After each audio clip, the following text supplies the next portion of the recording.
Madame la Présidente, Madame la Ministre, Monsieur le rapporteur, qui va arriver, Madame la Présidente de la Commission, chers collègues. Depuis 72 ans maintenant, la sécurité sociale fait partie de notre identité. Cette formidable et généreuse idée, basée sur la solidarité et la répartition, née des esprits fertiles et éclairés du Conseil national de la Résistance. Le ministre du Travail, Ambroise Croizat, en fut le principal architecte.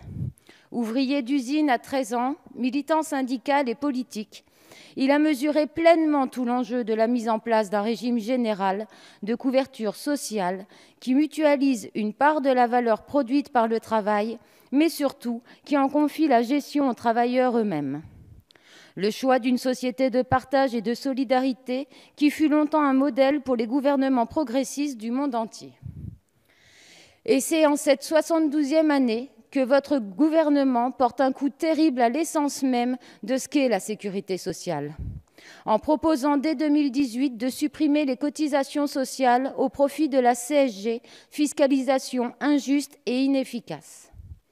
Un impôt non progressif qui vient d'abord frapper les revenus les plus faibles. Ambroise Croizat avait lui-même alerté que si les cotisations sociales disparaissaient au profit d'un impôt, ce serait la fin de la sécurité sociale. Ce PLFSS 2018 s'inscrit parfaitement dans la logique et la stratégie des gouvernements précédents, poursuivant la voie engagée.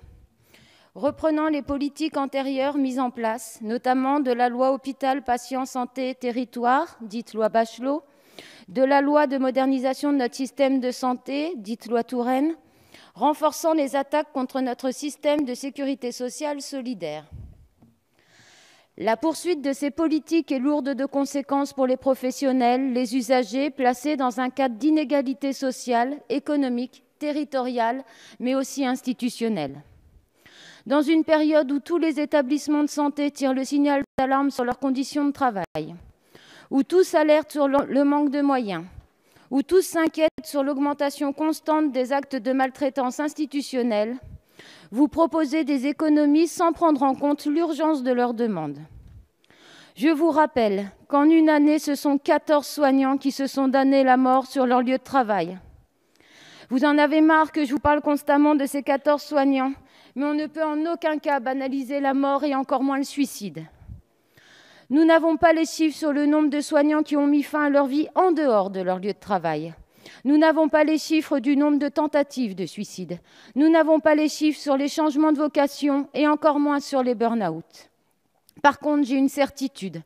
Toutes et tous ici avons reçu des témoignages de la part des soignants, des patients, des familles, dans toutes les circonscriptions françaises, tous les personnels soignants du public et du privé souffrent.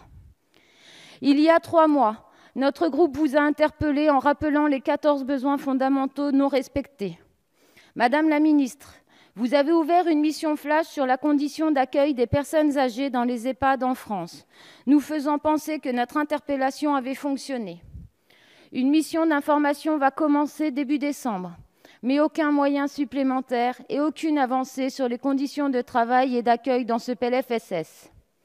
Madame la ministre, soyez rassurée, je suis très attentive. J'ai donc bien remarqué la ligne des 100 millions d'euros pour les EHPAD, mais cette ligne correspond à la création de 5 000 lits supplémentaires.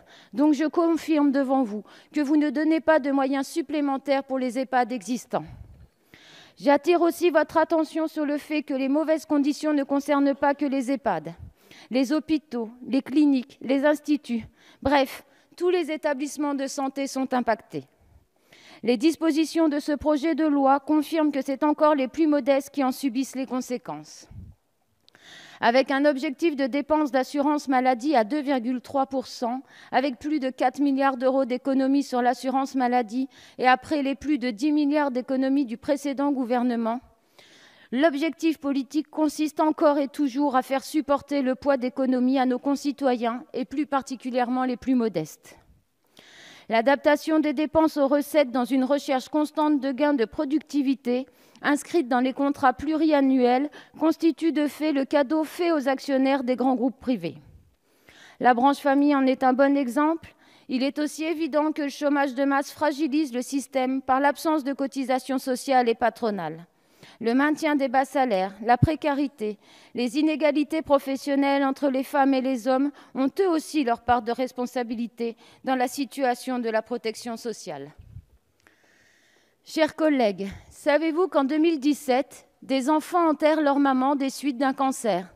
Pas par manque de prévention, non, mais par manque d'argent. Et oui, en 2017, il existe des témoignages troublants. Par exemple, une femme découvre qu'elle souffre d'un cancer du sein. Mais son mari est en fin de droit. Elle ne peut pas arrêter de travailler et donc perdre la moitié de son salaire pour se faire soigner. Alors elle recule l'échéance des soins. Quand elle commence enfin les traitements, il est trop tard. Et oui, en 2017, des enfants en bas âge se retrouvent orphelins de mère parce que ces dernières n'ont pas les moyens financiers de s'arrêter de travailler pour se soigner. La course effrénée à la rentabilité financière et à la marchandisation des besoins sociaux, dont ceux de la santé, a conduit à la catastrophe économique et sociale. De fait, il est nécessaire de cesser d'administrer la potion libérale à l'hôpital public, de s'émanciper de ce poison qu'est la logique comptable imposée. Les personnels ne doivent pas être la principale cible ni la variable d'ajustement pour réduire les déficits budgétaires de nos hôpitaux. Il faut sortir des conséquences néfastes de la politique des GHT et de la mise à mort des hôpitaux de proximité. Pour lutter contre la désertification médicale, il est au contraire urgent de développer un réseau de centres de santé publics rattachés aux hôpitaux de proximité avec des médecins et des personnels salariés. Cette solution permet de répondre à deux objectifs: une juste répartition des ressources humaines sur le territoire et la fin des dépassements d'honoraires avec la généralisation du tiers payant intégral. Mes collègues de la France insoumise et moi-même le souhaitons ardemment. Car ce n'est pas la télémédecine comme solution miracle à la désertification médicale qui doit primer. Pour lutter contre ce fléau, commençons par sortir du numerus clausus et des logiques financières en matière de santé. Madame la ministre, votre projet de médecine ambulatoire est dangereux, voire incomplet. Vous demandez aux proches des patients de gérer le transport et de promulguer les soins de surveillance post-opératoire. Vous connaissez les dangers de ces pratiques. Comment pouvez-vous avoir l'idée de les généraliser? Par souci d'économie, vous déplacez un problème. En effet, les services de soins de proximité sont déjà mis à mal, voire inexistants.